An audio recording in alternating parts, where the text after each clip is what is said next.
I'm Jeff. I'm the technical and product co-founder at Lark, and I'm here to give you a very quick introduction to the company and our roles.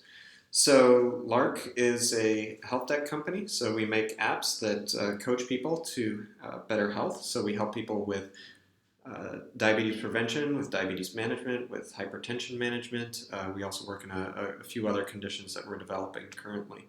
Um, we actually make this fun app, as you can see here. It's kind of got this chatbot-like UI. Still trying to get that to focus properly. Um, Let me see if I can start a new chat and have it tell me about my sleep.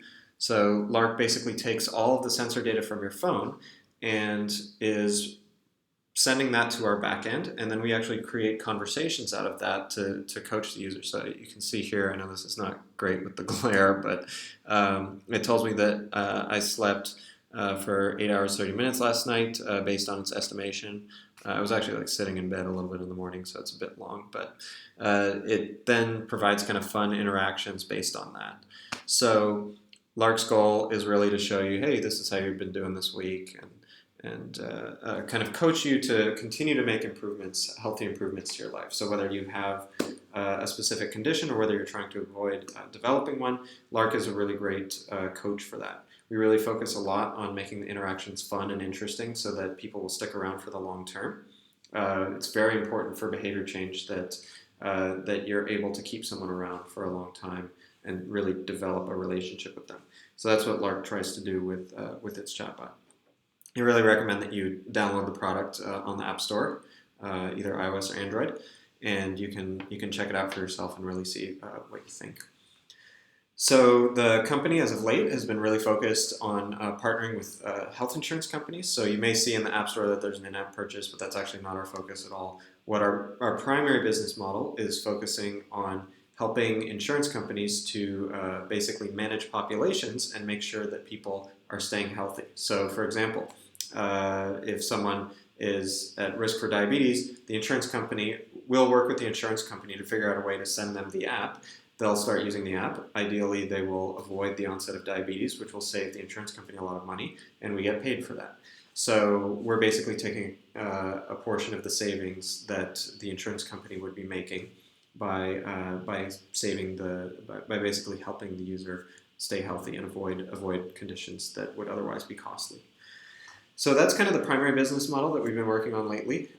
We've done a great job of expanding. We're now bringing on thousands of patients a month in one particular category in the diabetes prevention program. There are also a series of other programs that we have. We have diabetes management and hypertension, where we're also bringing on many users through insurance companies. So there's a whole set of contracts that we've recently signed and that are in the process of signing. And we're basically recognizing the need that it's time to grow. We just raised some money, and so we're expanding. We're basically expanding on all fronts.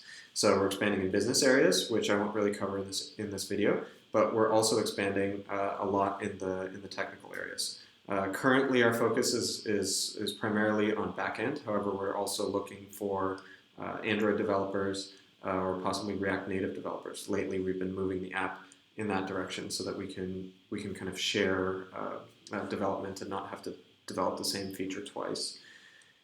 We are, in terms of the specific backend roles, we've got roles around backend engineering, DevOps, engineering management, also looking to expand in we're looking to develop our internal tools. So we have some pretty powerful internal tools that allow us to create those conversations that you saw. I can even show you a very quick sneak peek. Here's a tool. You can see that there's basically custom JavaScript that we're able to write. Sorry, let me find a good one. There's basically custom JavaScript that we're able to write into this tool, and then people can create user-friendly conversations out of it. So you can see here that somebody's writing some text, but it's based on various argument variables and things like that. And so we have a fairly advanced set of tools there. We have some really great abstraction of user data in JavaScript. So that's what I call the product engineers are really focusing on. So a product engineer thinks about if this person is a diabetic and they just measured their blood glucose and it was, let's say it was a relatively high glucose value, what would we want to say to that user? And we have all sorts of functions that we're able to use to design the perfect feedback for them. So that's what the JavaScript layer is for. The backend is the core backend server is in Java. This is a quick snapshot of what that is. But there are also a whole bunch of microservices that are connected to it. So there's some fun stuff around natural language processing and the food microservice. There are other microservices that are designed for scalability so that the backend can scale and that the kind of limiting factors can be scaled up appropriately separately from some of the other servers, basically to avoid increasing cost. Let's see, so I basically mentioned where we're hiring. I think we're also looking for people in the data in a couple of data areas. So data analysis, we're looking for a data analyst who can help us basically figure out which features are working well and which aren't, and how to improve the product. And from a more kind of product perspective, also to help work with the business team. So it's kind of a role where you're coordinating with different teams and figuring out what the best next move is. There's also the data science role. Data science is focused on building out some cool machine learning based features. So that can be things like the food processor that I mentioned. So a user inputs what they ate for lunch. We do some natural language processing on that and then return a very structured piece of data about what that meal actually contained, so that the product people that I mentioned before can take that and write some very simple code to then present the analysis back to the user in a conversational format. Conversation is very important because it really does engage people in a different way than just showing them charts. So that's the machine learning role.